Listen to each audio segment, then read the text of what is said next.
మన వాళ్ళు ఏం చేశారంటే ఏది చెప్పినా కూడా అందులో స్పిరిచువాలిటీ సైన్స్ రెండు కలిపి చెప్పారు. అందుకనే ఇప్పుడు మనం జగద్గురు ఆదిశంకరాచార్యుల వారిని తీసుకున్నా కూడా, లేకపోతే భగవద్గీతలో శ్రీకృష్ణ వారు చెప్పినా కూడా అని ఉంటున్నారు, తస్మాత్ శాస్త్రం ప్రమాణంతే కార్య అకార్య వ్యవస్థితం. ఒక పని ఏదైనా చేయాలన్నా లేకపోతే చెయ్యకూడదన్నా దీనికి శాస్త్ర ప్రమాణం ఏముంది? తస్మాత్ శాస్త్రం ప్రమాణితే, తస్మాత్ అండ్ హెన్స్ శాస్త్రం మాత్రమే ప్రమాణంగా తీసుకో. దేనికి? కార్య, ఒక పని చేయాలన్నా, అకార్య చెయ్యకూడదన్నా.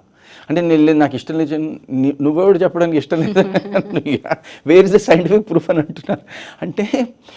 అంటే అంత డెప్త్లో సైన్స్ ఉంది. ప్రతి అంటే పంచభూత విశ్లేషణ కానీ, పంచీకరణం కానీ, లేకపోతే దాని నుంచి వచ్చిన 3 వాత పిత్త కఫాలు కానీ అన్నిటికీ సైంటిఫిక్ ప్రూఫ్ ఒకటి ఉంది. అది లేకుండా నేను ఆయుర్వేదంలో సైన్సే చెప్తాను అంటే కుదరదు.